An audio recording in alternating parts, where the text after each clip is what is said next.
हो गया स्टार्ट। जय हिंद साथियों, मैं रितेश कुमार। हमारे क्लास में आप लोगों का स्वागत है। कल जो हम लोग पढ़े थे उससे हम कुछ आगे लेकर चल रहे हैं। आप लोगों को देखते हैं क्या क्या क्वेश्चन है। तो चलिए देखते हैं। निम्नलिखित में भू सीमा व जल सीमा में सही युग्म सही युग्म अभी ज्ञापित है। क्या बोला? भू सीमा और जल सीमा।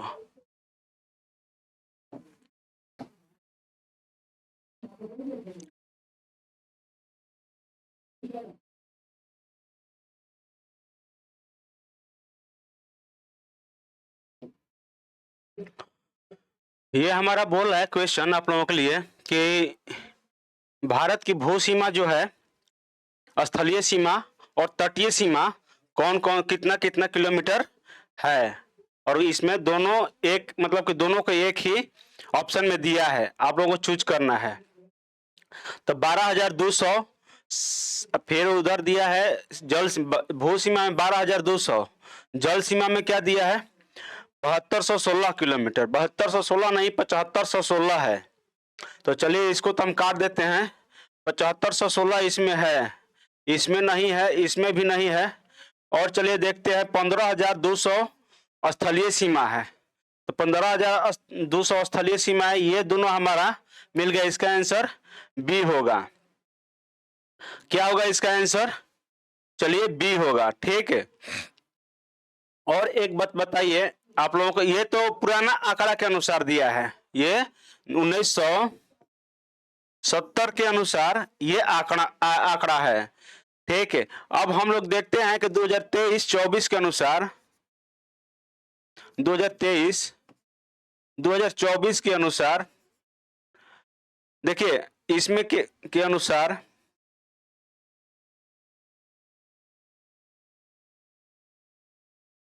ठीक। तो हमारा भूस्थलीय सीमा जो है, स्थलीय सीमा है, वो उसमें चेंज नहीं हुआ है। भूस्थलीय सीमा में हमारा चेंज नहीं हुआ है, लेकिन ये तटीय सीमा में हमारा चेंज हुआ है। जलीय सीमा है, ये तटीय सीमा है, उसमें चेंज हुआ है। और कितना चेंज हुआ है हम बताते हैं। तो देखिए तटीय सीमा हमारा है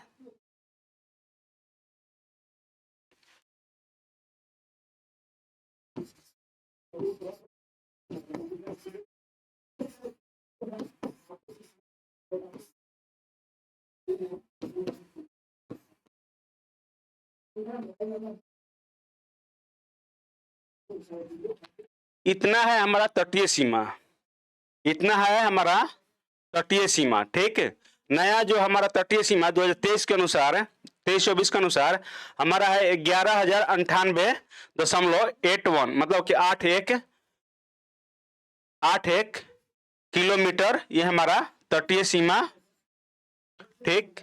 और इसमें सबसे ज्यादा किसका सीमा ये भी है, तो देख लीजिए ये मिला के है, यहाँ पे हमारा यूनियन टेरेटरी मिला के, संघ शासित प्रदेश मिला के, और पूरा स्थलीय सीमा जो हमारा तटीय सीमा है, जो कि ये हमारा गुजरात से लेके और पश्चिम बंगाल तक जो है, उतना तक वो वहां तक है जो कि मिलता है। तो इसमें हम लोग क्या बोलेंगे कि चलिए देखिए, ठीक है, देखते हैं कि इतना तो हम बता दिए आप लोगों को कि स्थलीय सीमा तो जस का तस ही है, लेकिन तटीय सीमा कितना है? 11,098.81 किलोमीटर है। तो ये कहां से कहां तक है? तो यहाँ पे मान लीजिए कि देखिए दादर नगर हवेली दमन और दीव, ये मिला लीजिए लक्षद्वीप और अंडमान, और ये तीनों मिला के हमारा ये स्थलीय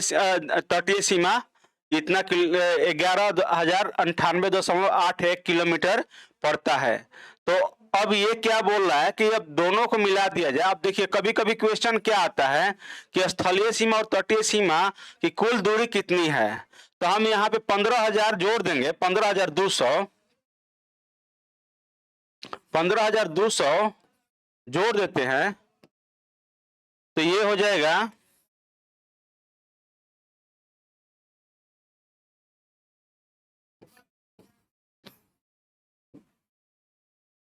ये हमारा कितना हो जाएगा 26,298.81 किलोमीटर हमारा तटीय सीमा और स्थलीय सीमा दोनों को मिलाकर ये हो जाता है।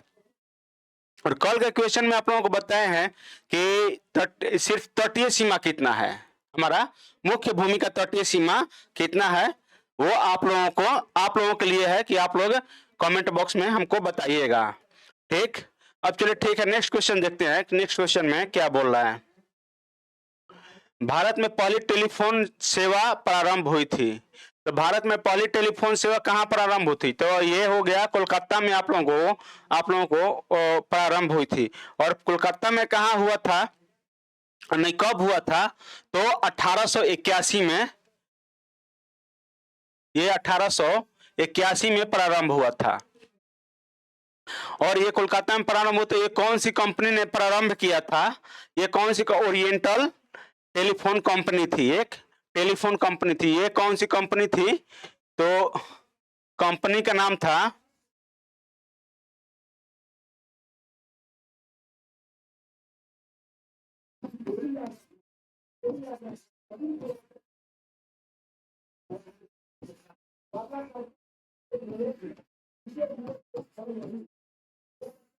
ये ओरिएंटल टेलीफोन कंपनी थी। ठीक है, चलिए ठीक है, और आगे देखते हैं। इसमें भारत की सबसे पहले खोज करने वाला यात्री, अच्छा भारत का सबसे पहले खोज करने वाला यात्री कौन था? तो सबको मालूम है कि वास्को डी गामा था। तो कब किया था? तो 1498 में, 20 मई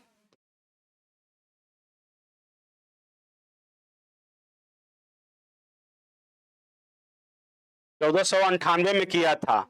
और ये कहाँ का था? तो पुर्तगाल का था। वास्को डी गामा कहाँ के थे? तो पुर्तगाल के थे। और ये कहाँ से चले थे? पुर्तगाल से चले थे 4 बेड़ा लेकर। ये वास्को डी गामा 4 बेड़ा लेकर पुर्तगाल से चले थे। और वहां से आते आते आते आते केप ऑफ कोप जब एक अफ्रीका के दक्षिणी और पश्चिमी तट पे एक बंदरगाह है केप ऑफ फूड, तो वहां पे रुके। अब वहां से क्या हुआ कि एक इंडियन नाविक थे, भारतीय नाविक थे, वहां से उनको ये रास्ता दिखाया और हिंद महासागर होते हुए कहां पे आए? तो केरल के कोझिकोड में आए। केरल के कोझिकोड में आए थे हिंद महासागर पार करते हुए। और वहां किससे मिले? केरल के कोझिकोड, या उसको बोलते हैं ये कालीकट भी बोलते हैं उसको, और कोझिकोड भी बोलते हैं। ठीक है, तो वहां आए तो वहां पे एक राजा जोमोरिन थे, कालीकट का एक राजा जोमोरिन थे। उनसे जो नाविक थे वो मिलाए और संदेश भेजे।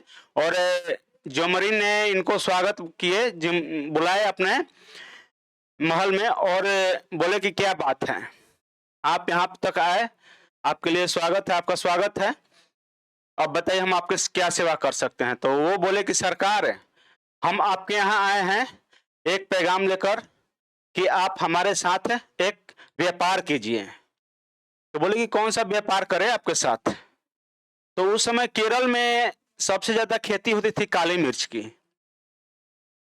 1498 के आसपास है, उस समय ज्यादा खेती होती थी काली मिर्च की। तो काली मिर्च की खेती के लिए वो बोले कि हमको काली मिर्च दे दीजिए, हम आपको उसके बदले में कुछ पैसा देंगे।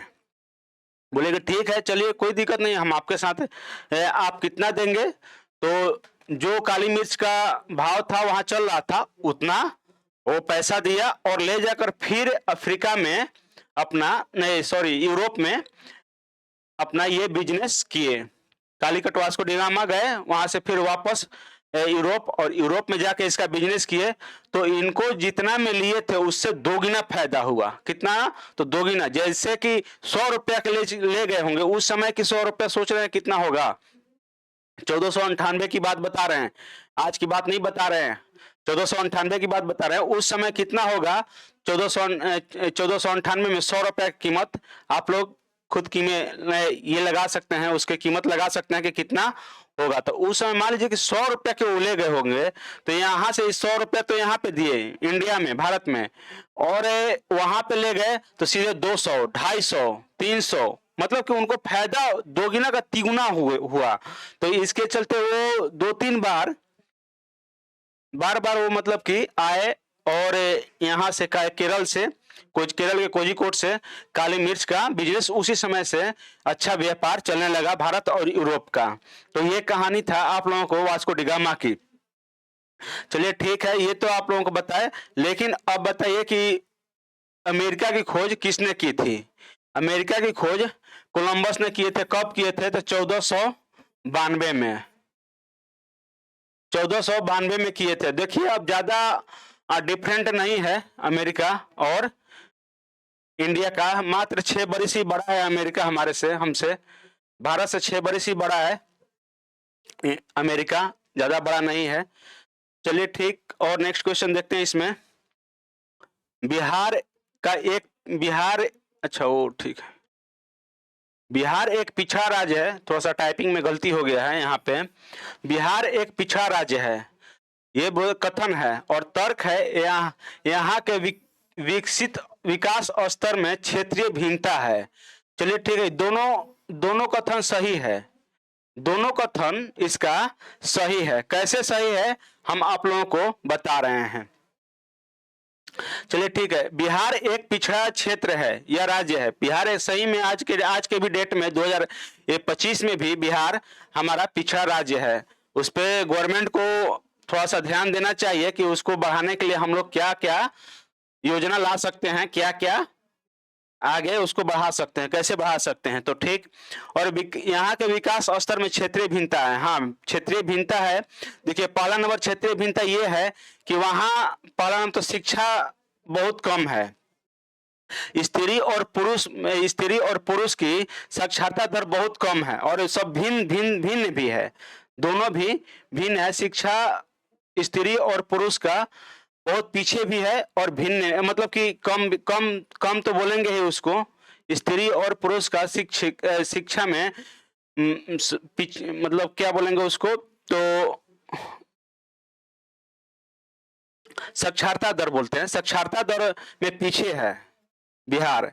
और एक कारण हो सकता है कि वहाँ की जो जलवायु है और नदी है, वो उससे भी हमारा राज्य पिछड़ने का कुछ कारण है। बस उससे ज्यादा कारण नहीं है, मतलब नदी के कारण एक ही है कि यहाँ पे हमारे यहाँ का नेता है, जो कुछ भी है, एमएलए हैं या एमपी हैं या विधायक हैं, किसी को ध्यान नहीं जाता, इसलिए कि उन लोगों को तो पैसा खाना है।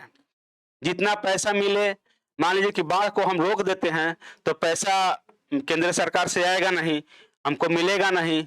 अभी भी कुछ दिन पहले की बात है, बिहार का 7200 करोड़ रुपया, मतलब उसका कुछ मिला ही नहीं कि कहाँ खर्चा हुआ, किस क्षेत्र में खर्चा हुआ, किस क्षेत्र में नहीं खर्चा हुआ, उसका कोई कागज नहीं मिला। सीधे डकार गए और अब आपको सोचिए कि ढकार तक भी नहीं लिए, घोट गए और ढकार तक भी नहीं लिए वहां के नेता। तो एक ये न्यूज बन के रह गया कि 7200 करोड़ कहाँ गया कहाँ नहीं। और आज के डेट में 3 दिन 4 दिन चर्चा चला, फिर वहां से लुप्त हो गया। उसके बाद देखिए कोई न्यूज वाला भी नहीं है कि उसको कवर करे बार बार, या अच्छी तरह से उसको किसी नेता से या वहां के मंत्री से पूछा जाए। तो ऐसा स्थिति है, हर जगह का वही स्थिति है, लेकिन बट बिहार में बहुत ज़्यादा है ये स्थिति। तो वहाँ से नेता को, हमारे यहाँ एमएलए हो या एमपी हो या विधायक हो, सबको थोड़ा सा ध्यान देना चाहिए कि बिहार को आगे बढ़ाने के लिए, या और केंद्र सरकार को भी बहुत ज़्यादा ध्यान देने की जरूरत है। इसलिए कि जिस दिन वहाँ बाढ़ कंट्रोल हो गया, बिहार में इतना उपजाऊ जमीन है कि फिर बहुत आगे बढ़ सकता है, कृषि प्रधान हो सकता है बिहार। सोचिए कि बहुत अच्छा उपजाऊ जमीन है, लेकिन बट वही है कि वहां पे क्या होता है ना, कि बिहार की जो नक्शा है ना, तो ऐसे करके है।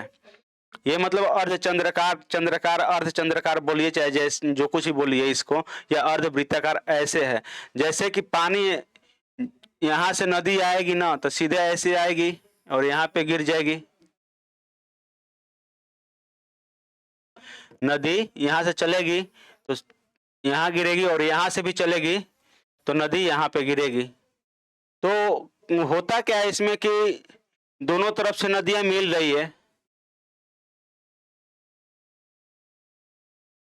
और जगह बाहर से भी आ रही है, दूसरे स्टेट से भी, राज्य से भी आ रही है नदी।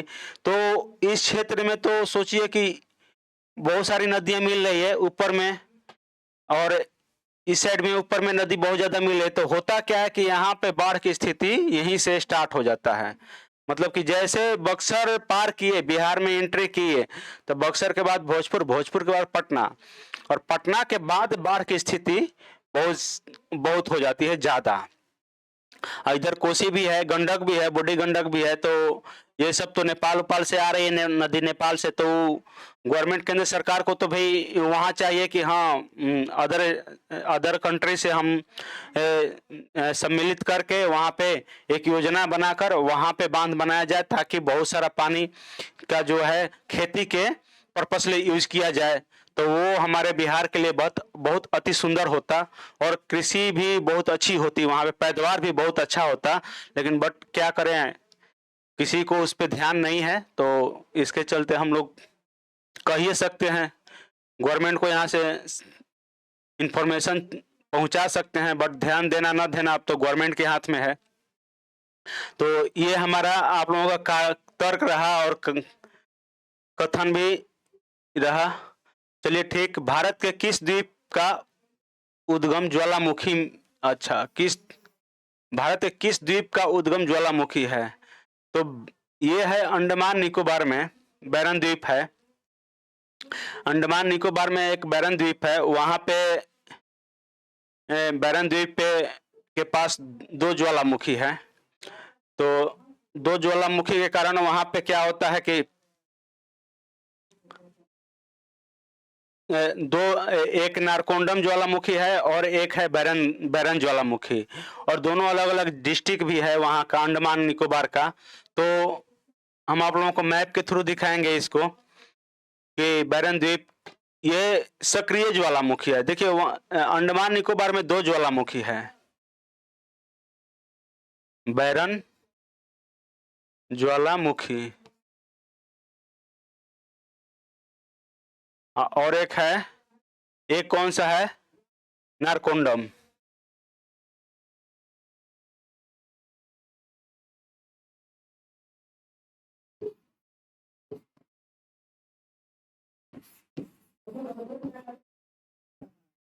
चलिए, नारकोंडम ज्वालामुखी ये है सक्रिय ज्वालामुखी, एक है।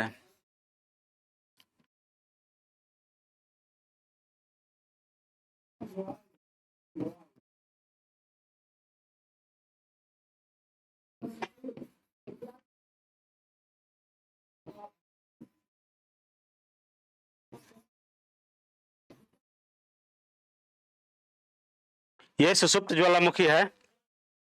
तो देखिए सक्रिय ज्वालामुखी है कि इस पे कुछ नजदीक टाइम में, मतलब कि 10 साल, 15 साल या 100 साल के अंदर में एक बार ये ज्वालामुखी वहां निकल आता है। लेकिन इसमें क्या होता है कि 2-2 साल, 5-5 साल, 6-6 साल पहले, मतलब कि 600 साल, 600, 200, 400 तक, मतलब कि ये 500 से ऊपर जाइए या उससे कम तो नहीं।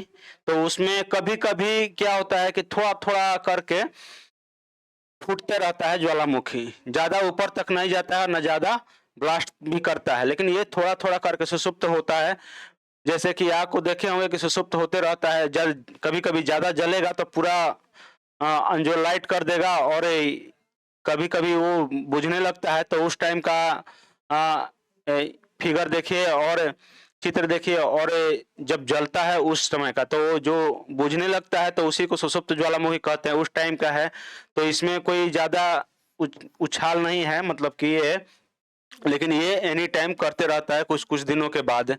तो ये है।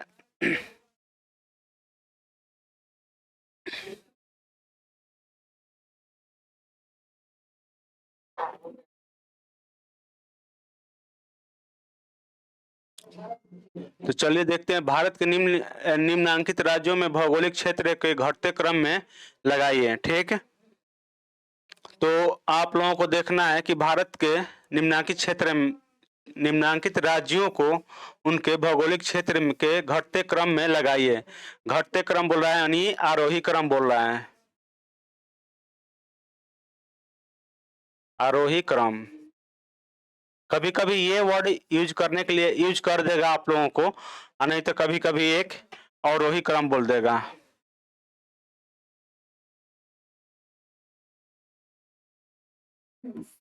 इसका मतलब तो ये घटते क्रम हो जाएगा, लेकिन इसके मतलब क्या होता है कि बढ़ते क्रम।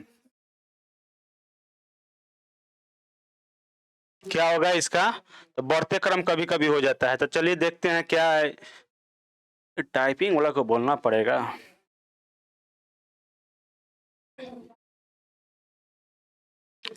तो महाराष्ट्र, कर्नाटक, राजस्थान, तमिलनाडु। तो देखिए सबको मालूम है कि राजस्थान सबसे बड़ा प्रथम स्थान आता है राजस्थान का। चलिए ठीक है।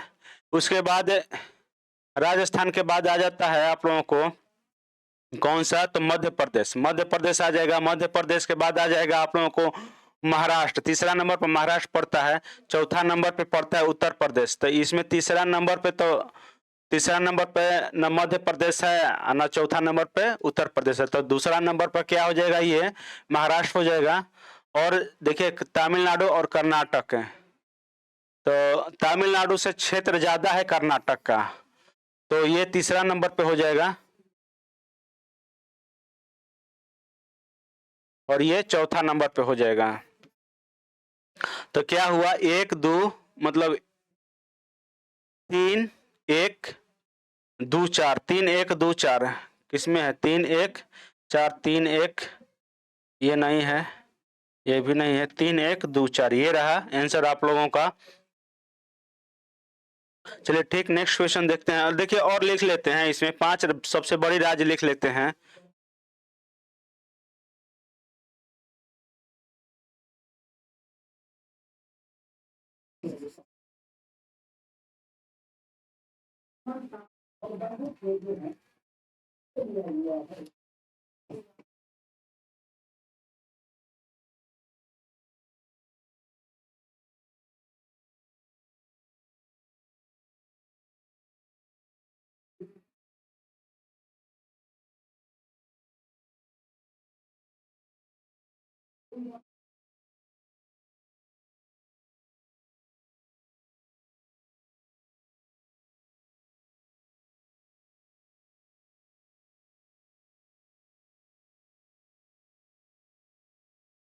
प्रथम स्थान राजस्थान आ जाएगा आप लोगों को।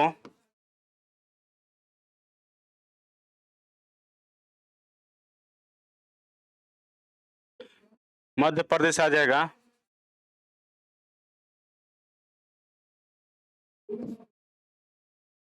तीसरा आ जाएगा आप लोगों को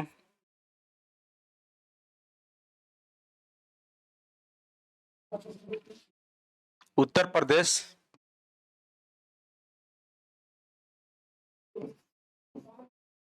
तीसरा हो जाएगा उत्तर प्रदेश। और चौथा कौन सा हो जाएगा, नहीं तीसरा हो जाएगा महाराष्ट्र। तीसरा महाराष्ट्र हो जाएगा।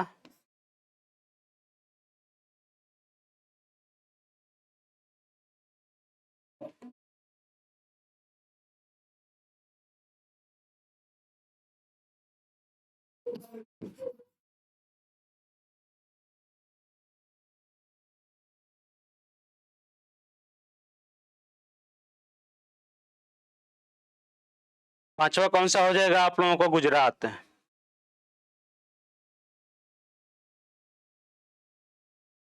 पांचवा कौन सा हो जाएगा, गुजरात। चलिए ठीक है, अब नेक्स्ट क्वेश्चन देखते हैं इसमें। नेक्स्ट क्वेश्चन में क्या है, मेघालय राज्य निम्नलिखित में से किस जनजाति संयोजन के लिए जाना जाता है। तो ये गारो खासी और एक है जयंती।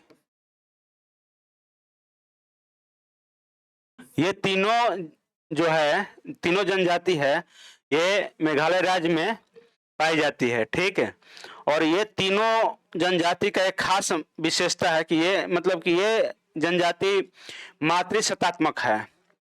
मातृसत्तात्मक है, वहां के लोग को माता के नाम से ही जाना जाता है, पिता के नाम से नहीं जाना जाता है। तो मातृसत्ता प्रधान है वहां पे, और वहां के लोगों को माता के नाम से जाना चाहिए। और एक बात यहाँ पे है कि जो यहाँ पे खेती होती है सीढ़ीनुमा होती है।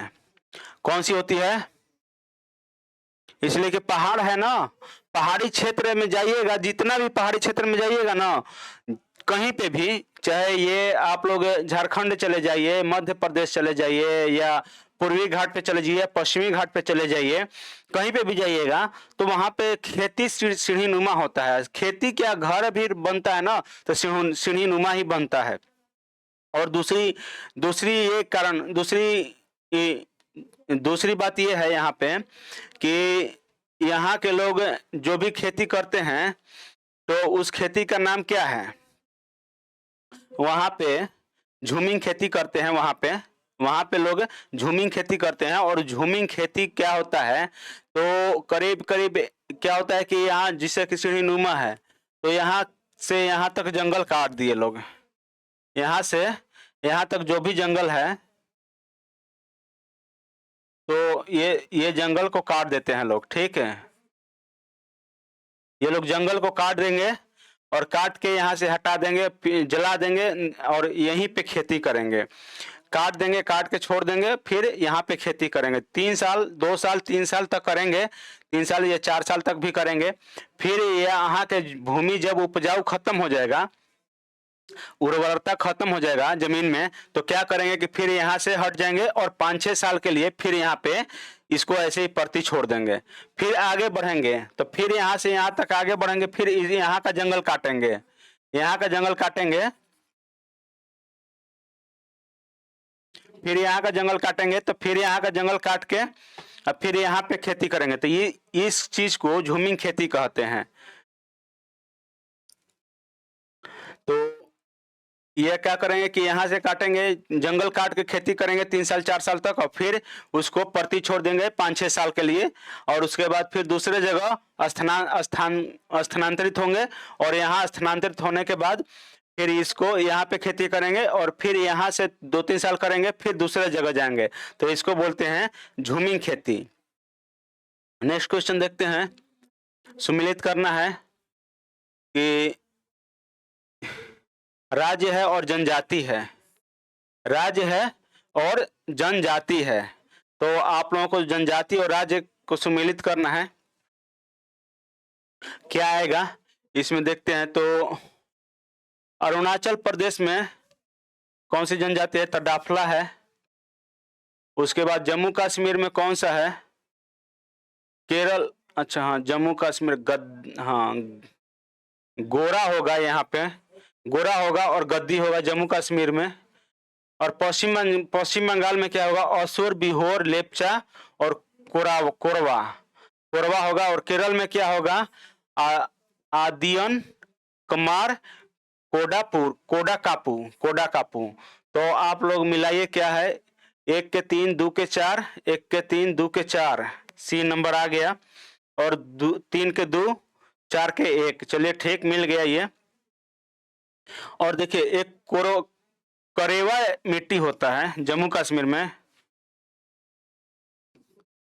करेवा एक मिट्टी होता है जम्मू कश्मीर में, जो कि काजू की खेती के लिए बहुत मतलब प्रसिद्ध माना जाता है। उच्च किस्म की काजू की खेती के लिए उच्च किस्म की मिट्टी ये मानी जाती है, ठीक है। और नेक्स्ट देखते हैं इसमें कि नेक्स्ट में क्या है। निम्नलिखित में से भारत के किस राज्य को 3 अंतर्राष्ट्रीय सीमा स्पर्श करती है। चलिए देखते हैं इसमें। पश्चिम बंगाल, मणिपुर, नागालैंड, अरुणाचल प्रदेश है। तो देखिए इसमें भारत में मात्र 3 राज्य है जिसकी सीमा 3 देश ले लगती है, या अंतर्राष्ट्रीय सीमा 3 देश ले लगती है। तो देखते हैं इसमें कौन कौन सा है। पश्चिम बंगाल एक तो हो जाएगा, और मणिपुर नहीं होगा, नागालैंड नहीं होगा, अरुणाचल प्रदेश हो जाएगा, और तीसरा क्या हो जाएगा, सिक्किम हो जाएगा, सिक्किम हो जाएगा। अब आप लोगों को हम मिलाएंगे इसको मैप के अनुसार। चलिए पहले हम बता देते हैं, उसके बाद दिखाएंगे। पश्चिम बंगाल का सीमा किस किस से लगता है। पहला नंबर तो बांग्लादेश,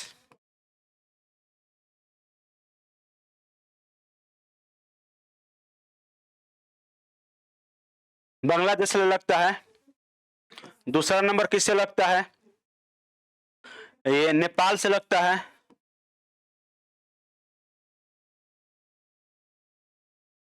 नेपाल से। और तीसरा नंबर किससे लगता है? भूटान से। ठीक। और देखते हैं अरुणाचल प्रदेश का किस किस से लगता है, इसको यहाँ पे लिख देते हैं। अरुणाचल प्रदेश का किस किस से लगता है? तो अरुणाचल प्रदेश का लगता है भूटान से, पहला नंबर भूटान से। दूसरा नंबर किससे लगता है? चीन से। तीसरा नंबर किससे लगता है आप लोगों को? म्यांमार से। और सिक्किम का किस किस से लगता है? तो आप लोग लिख सकते हैं सिक्किम का नेपाल से लगता है।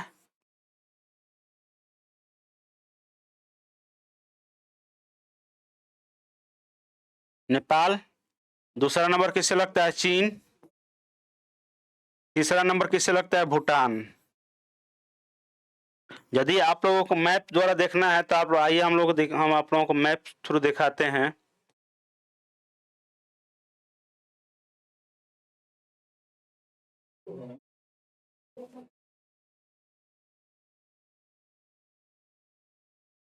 देखिए ये हमारा अरुणाचल प्रदेश है, ये रहा हमारा अरुणाचल प्रदेश।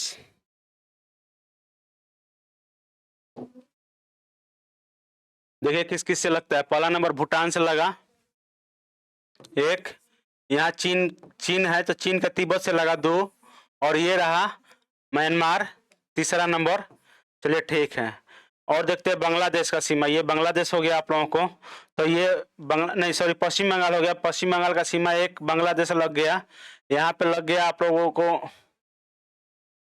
नेपाल से, ये रहा यहाँ से इसे नेपाल लग जाता है 2 नंबर। ये लग जाता है आप लोगों को भूटान 3 नंबर। ठीक। तो बांग्लादेश का सीमा 3 जगह से लग गया। और कौन सा था? सिक्किम, ये सिक्किम रहा।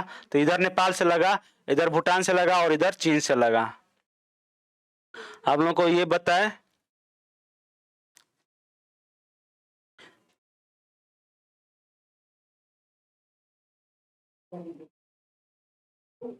नेक्स्ट क्वेश्चन देखते हैं। डोकलाम पठार त्रिसंगम स्थल पर स्थित है। चलिए ठीक है।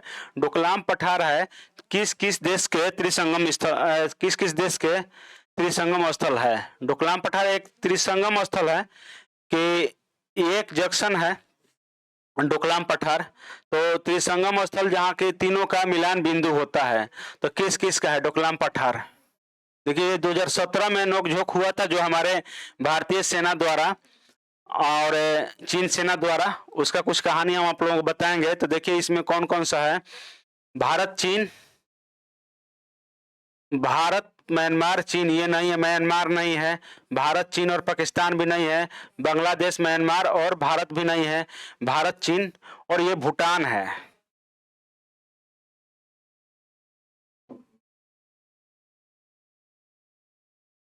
भूटान नहीं है, भूटान है।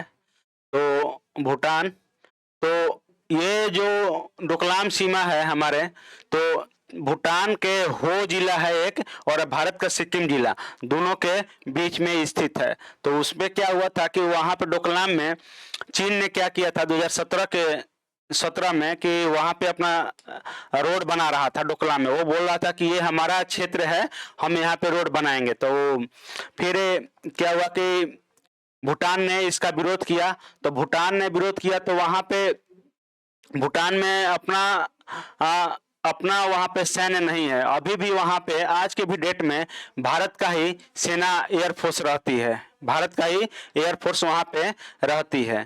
तो वही मतलब उसका अंतर्राष्ट्रीय सीमा का देखभाल भारत के जिम्मे ही है।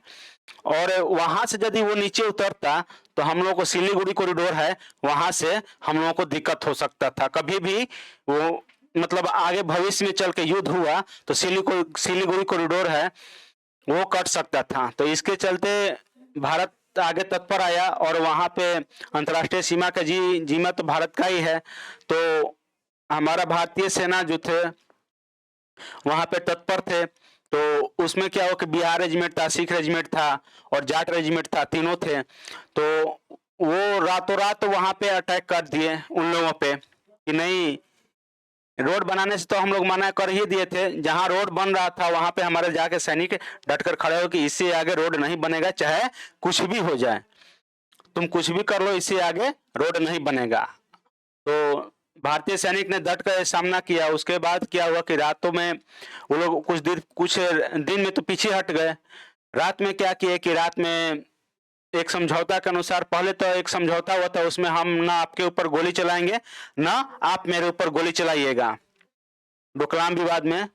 उससे पहले एक समझौता हुआ कि ना चीन हमारे ऊपर गोली चलाएगा ना हम उस पर गोली चला सकते हैं। तो चलो ठीक है भाई, नहीं गोली चलाएंगे। तो क्या हुआ कि उसमें उन लोगों ने इतना बड़ा बड़ा रॉड लिया, बहुत बड़ा बड़ा रॉड लिया, 4 फीट 5 फीट का, और उसमें कटीला जो तार होता है, मतलब कि सामने मुख पर बांध दिया, और वो उससे ये लोग हमला कर दिया।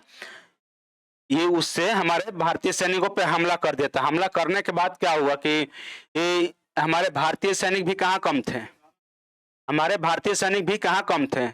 आओ भाई, उससे हम लोग लड़ लेंगे, क्या दिक्कत है इसमें। तो जब लड़ने लगे भारतीय सैनिक भी, तो करते करते करते करते बिहार रेजिमेंट तो पूरा कूच के मारा। सिख पंजाब रेजिमेंट भी था, तो पंजाब और सिख दोनों वहाँ तो ऐसे ही लंबे लंबे लोग होते हैं, वो लोग भी दम कुछ कुछ मारे। और बिहार का भी कुछ लोग शहीद हुए, और सिख रेजिमेंट भी, मतलब पूरा देश का भी वहाँ पे जो भी सैनिक थे 20-22 शहीद हुए। लेकिन बट वहाँ पे क्या हुआ था कि चीन का बहुत ज़्यादा घटा गया था। वहाँ पे 40 से 50 के बीच में चीनी सैनिकों की मौत हुई थी।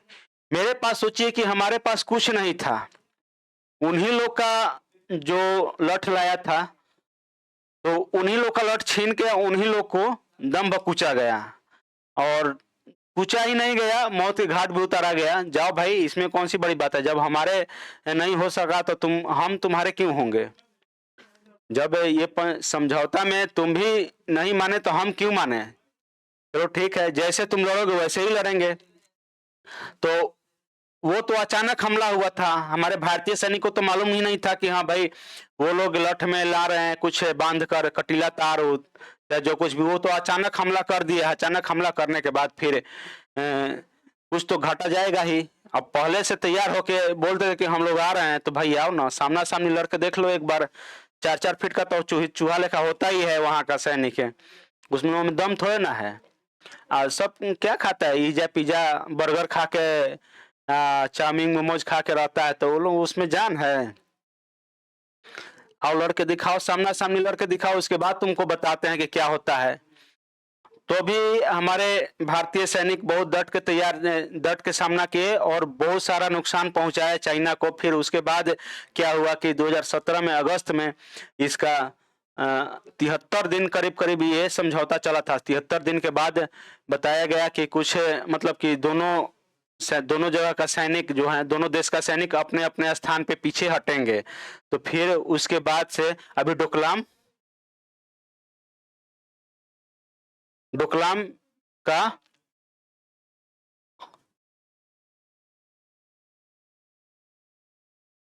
विवाद समाप्त हुआ। डोकलाम का विवाद उस समय समाप्त हुआ अगस्त के माह में। तो ये था वहां का कहानी डोकलाम का। चलिए आगे का क्वेश्चन देखते हैं कि आगे क्वेश्चन क्या बोल रहा है। भारत में निम्नलिखित देशों में किसके साथ सबसे लंबी सीमा रेखा बनता है। चलिए ठीक, ये रहा बांग्लादेश, पाकिस्तान, चीन, नेपाल।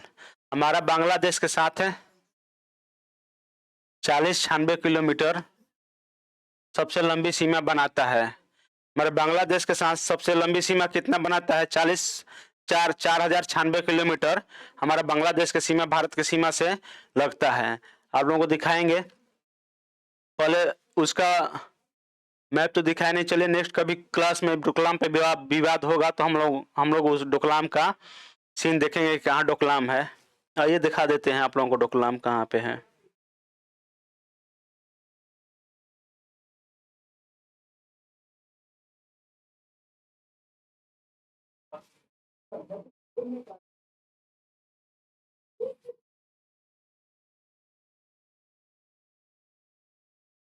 डोकलाम विवाद यहाँ पे है, ये रहा इसका पॉइंट 3 संगम। यहीं पे भूटान का हो जिला है और सिक्किम जिला है, और सिक्किम का यहीं पे चाइना सोचता था कि इसको हम यदि कंट्रोल कर लेते हैं तो इसको तोड़ने में हमको देरी नहीं लगेगा। यदि ये टूट जाएगा तो पूर्वोत्तर राज्य का हमारा लेने में, पूर्वोत्तर राज्य हमें लेने में बहुत आसानी होगी। चाइना का यही है मुख्य मुख्य उद्देश्य कि जैसे ही हम यहाँ पे कॉरिडोर ये तोड़ते हैं तो हमारा पूर्वोत्तर राज्य पे कब्जा करना और अरुणाचल प्रदेश पे कब्जा करना बहुत आसान हो जाएगा। लेकिन हम लोग वैसा करने नहीं देंगे। हमारे भारतीय सैनिक कम थोड़े ना है। आके एक बार सामना सामनी लड़के दिखा लो, फिर बताते हैं तुम्हें कि क्या होता है लड़ाई और युद्ध। युद्ध के मैदान में आओ। तो ये है हमारा डोकलाम सीमा। नेक्स्ट क्वेश्चन में आइए।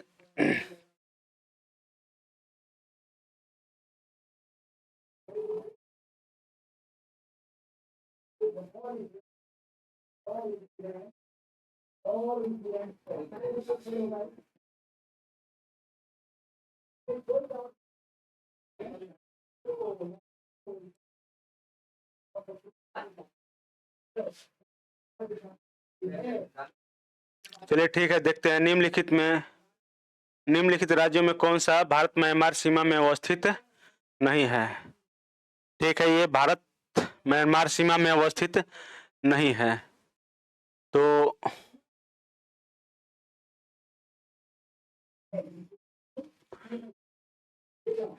भारत कौन सा राज्यों में, अच्छा भारत का कौन सा भारत का राज्य है जो म्यांमार की सीमा से, म्यांमार की सीमा में अवस्थित नहीं है। तो ये हो गया अरुणाचल प्रदेश है, मिजोरम भी है, नागालैंड भी है, लेकिन त्रिपुरा नहीं है। ये मैप के अनुसार आप लोगों को देखते हैं कि त्रिपुरा कहाँ पे है। त्रिपुरा तीनों तरफ से बांग्लादेश से घिरा हुआ है, बट म्यांमार से सीमा नहीं लगता है त्रिपुरा का। चलिए देखिए, ये हमारा त्रिपुरा रह गया। ये हमारा त्रिपुरा रह गया, आ गया। और देखिए यहाँ से ये रहा बांग्लादेश का सीमा। इधर बांग्लादेश का सीमा है और इधर म्यांमार का सीमा है। और इधर से भी घिरा हुआ है, इधर से भी घिरा हुआ है। तीनों तरफ से बांग्लादेश ले ये घिरा हुआ है।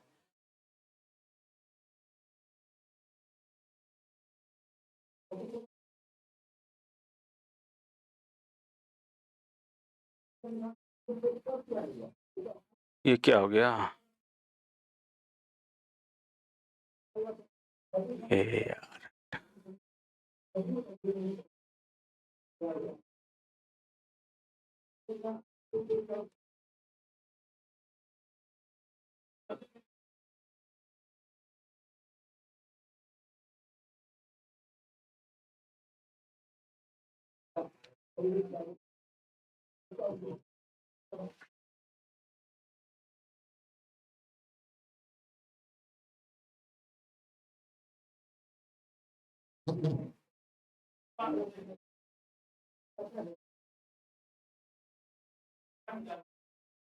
चलिए ये हो गया आप लोगों को त्रिपुरा के बारे में बताया। त्रिपुरा कैसे है, कहाँ पे है, और बांग्लादेश ले तीनों तरफ से घिरा हुआ है।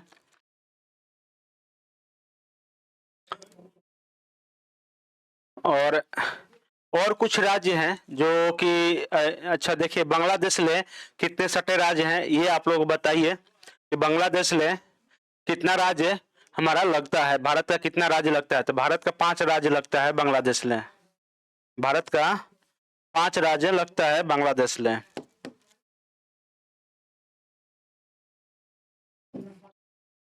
5 राज्य का सीमा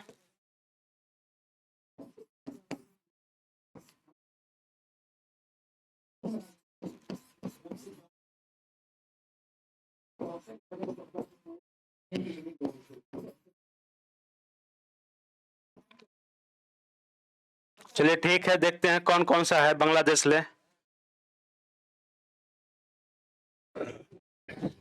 पहला तो पश्चिम बंगाल,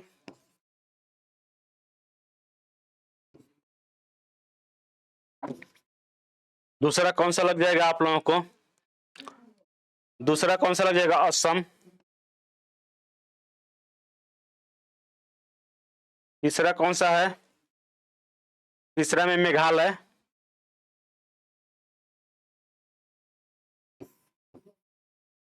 चौथा में कौन सा है?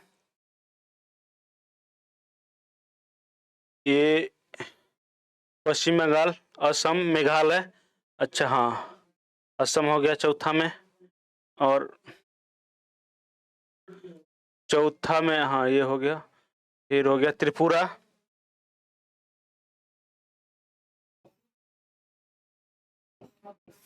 त्रिपुरा के बाद मिजोरम पांचवा,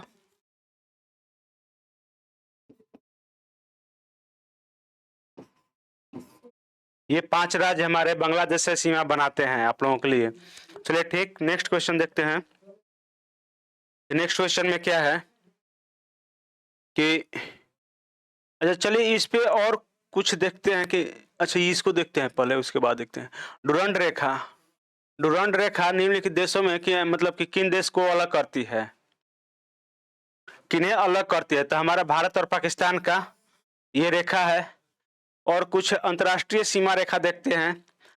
भारत पाकिस्तान का कितना किलोमीटर लगता है? तो 106 किलोमीटर है, वो भी लद्दाख में पड़ता है। जैसे कि यहाँ पे हम लोग बनाते हैं इंडिया का मैप, तो यहीं पे ये 106 किलोमीटर, 106 किलोमीटर ये लगता है आप लोगों के लिए।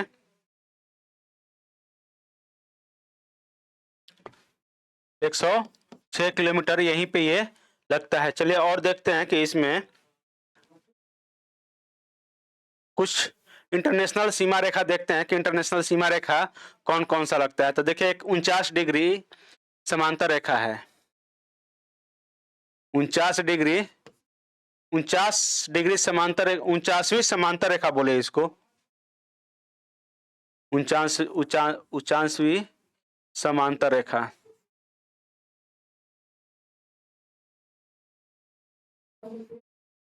ये 49वीं समांतर रेखा जो है या 49वीं अक्षांश रेखा, ये किस किस को अलग करती है? तो ये हो गया हमारा कनाडा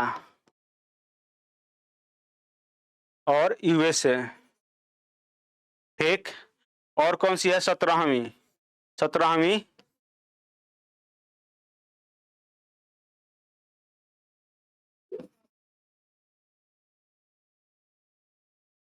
ये किस किस को अलग करती है?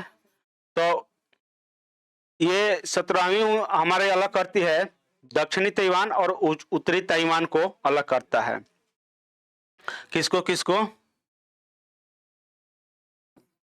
दक्षिणी ताइवान और उत्तरी ताइवान। चलिए ठीक है, 49 डिग्री देखिए, 17 डिग्री देखिए, एक 38 डिग्री होता है।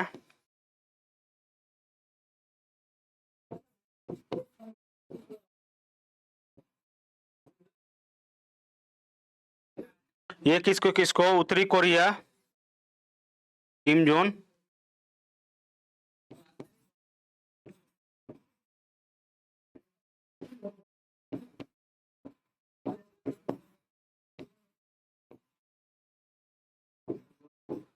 इसको उत्तरी कोरिया और दक्षिणी कोरिया को अलग करता है। चलिए ठीक, और एक आप लोगों को दिखाएंगे 141 डिग्री देशांतर रेखा।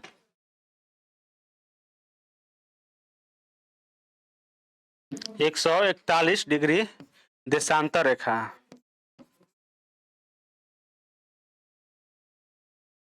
ये किसको किसको अलग करता है? तो आप अलास्का और कनाडा, अलास्का और कनाडा को अलग करता है।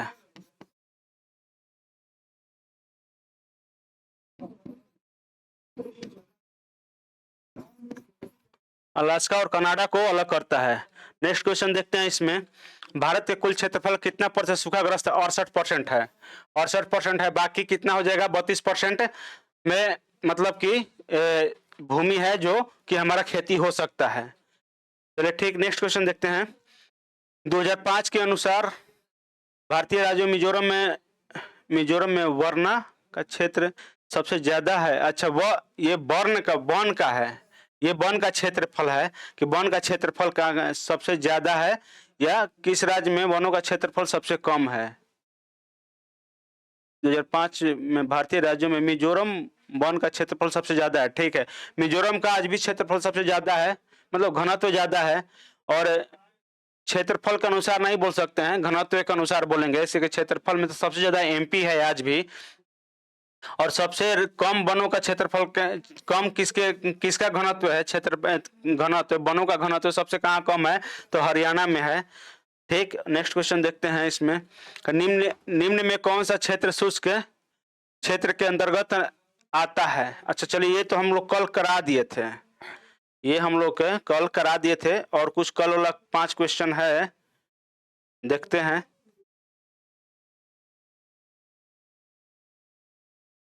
भूदान आंदोलन करा दिए थे, मैकमोहन रेखा करा दिए थे कल के क्लास में,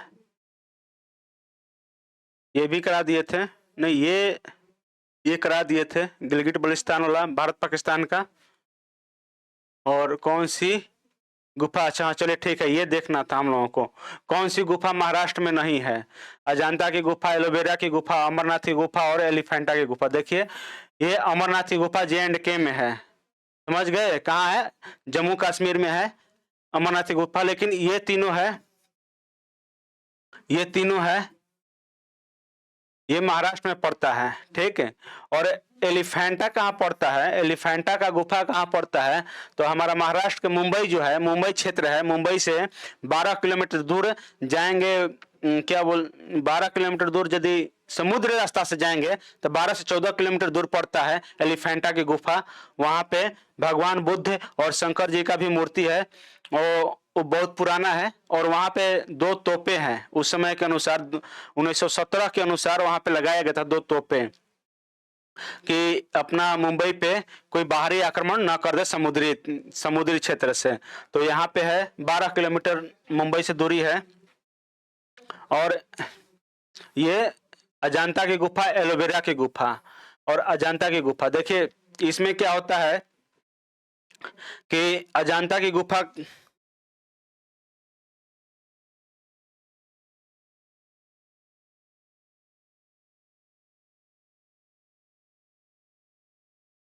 एक मिनट थोड़ा सा लाइन पे रुकिएगा आप लोग।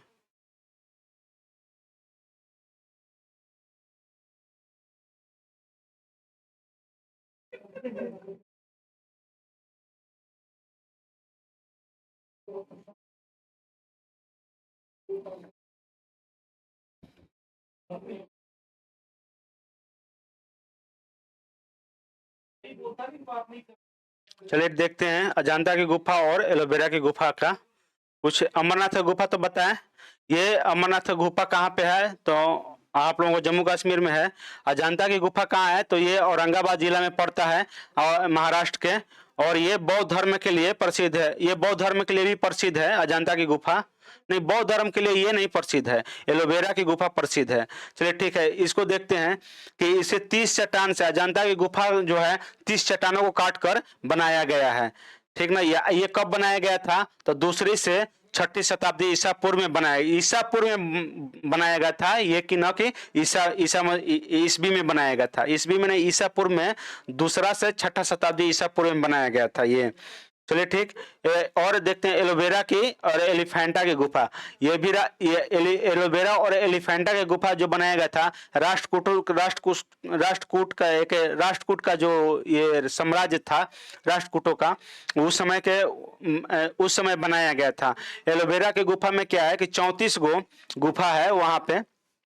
और 34 में क्या है कि 1 से 12 तक जो गुफा है वो बौद्ध धर्म के लिए है, और 13 से 29 तक गुफा है जो हिंदू धर्म के लिए है, और 31 से 34 तक जो है वो जैन धर्म के लिए वहां पे गुफा है, वो मंदिर है वहां पे।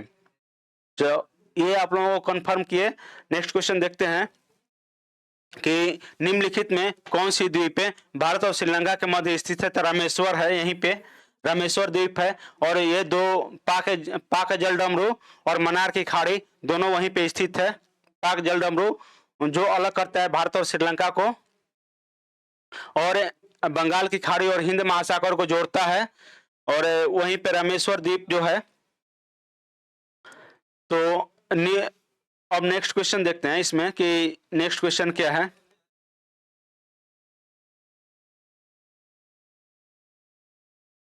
चलिए ठीक है, इसमें क्या है दिए गए सूची को, अच्छा 1 झील है और राज्य है, झील है और राज्य है, बुलर झील, लोनार झील, पुलिकट झील, लोकटक झील, कौन सा है इसमें? तो आप लोग देखिए, मिलाइए। बुलर झील कहाँ है? जम्मू कश्मीर में है, ठीक। और लोनार झील कहाँ है? महाराष्ट्र में है लोनार झील। पुलिकट झील कहाँ है? पुलिकट झील तमिलनाडु में है। और ये क्या है? लोकटक झील मणिपुर में है। तो दो चार तीन एक, 2 4 3 1 डी में है इसका आंसर। नेक्स्ट क्वेश्चन देखते हैं। अच्छा, भारत में निम्नलिखित राज्यों में लिंगानुपात घटता हुआ क्रम है। तो ये है केरल सबसे ज्यादा है लिंगानुपात, उसके बाद तमिलनाडु में है, छत्तीसगढ़ में है, उत्तर प्रदेश में सबसे कम है। तो इसका आंसर एक ही ए होगा। भारत की सबसे बड़ी खाड़ी कौन सी है? ये बंगाल की खाड़ी है सबसे बड़ी खाड़ी। और सूचियों को, अच्छा, सांभर झील कहाँ है? लोनार झील कहाँ है? पुलिकट झील कहाँ है? नौकुचिया झील कहाँ है? नौकुचिया झील कहाँ है आप लोगों को ये है देखना।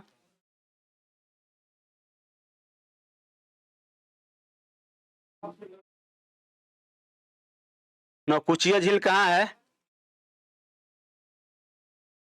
तो आइए इसको देखते हैं कि कहाँ है। सांभर झील महाराष्ट्र में है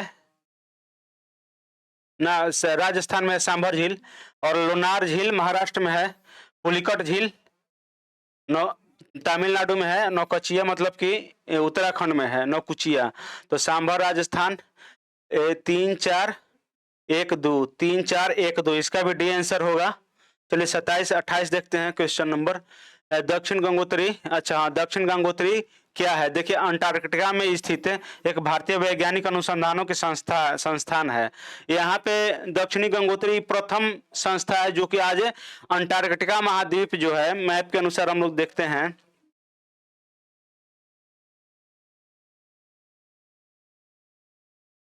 देखिए ये हमारा अंटार्कटिका महाद्वीप है। देखिए ये हमारा अंटार्कटिका महाद्वीप है, ठीक है। तो यहीं पे है हमारा एक गंगोत्री। गंगोत्री हमारा यहीं पे है, गंगोत्री यहीं पे है। और दो हमारा मैत्री, और मैत्री भी है, और क्या बोलते हैं इसको, और एक यहाँ पे है मैत्री है, और एक कौन सी है इसमें? मैत्री के बाद है आप लोग, एक और है, हमको याद नहीं आ रहा है, ध्यान पे बता रहे हैं 1 मिनट में। गंगोत्री है, और हाँ, प्रथम स्थान तो गंगोत्री है, और दूसरा स्थान भारती है और मैत्री है। दूसरा देखिए 3 गो अनुसंधान है, तो पहला तो गंगोत्री हो गया आप लोगों को, पहला गंगोत्री, दूसरा मैत्री, मैत्री, और तीसरा भारती, भारती, ठीक। चलिए ठीक है, ये चीज आप लोगों के लिए 3 हो। ये 2012 के आसपास इसका उद्घाटन हुआ है, लेकिन ये दोनों अभी चालू है, लेकिन ये बंद हो चुका है। ये बंद हो चुका है, यहाँ पे कोई अनुसंधान नहीं होता, लेकिन यहाँ पे अनुसंधान होता है। और देखिए अंडमान निकोबार द्वीप समूह है निम्नलिखित प्राणियों का, अच्छा ये तो प्रवाल द्वीप है, ये प्रवाल द्वीप है। और देखते दक्कन पास पड़ता है। दक्कन पास कहाँ पड़ता है आप लोगों को? अंडमान निकोबार, बृहद अंडमान और लघु निकोबार के पास पड़ता है ये दक्कन पास है। चलिए आज का हम सेशन समाप्त करते हैं यहीं पे। तब तक के लिए नमस्कार दोस्तों। कल एक नेक्स्ट सेशन लाएंगे ऐसे ही। जब तक यूपी पीसीएस का एग्जाम नहीं होगा तब तक आप लोगों का ये सेशन चलते रहेगा। और आप लोग बढ़िया से पढ़िए, कोशिश कीजिए कि यूपी पीसीएस में झंडा लहरा के आइए। तब तक के लिए थैंक यू, नमस्कार, सॉरी, गुड नाइट।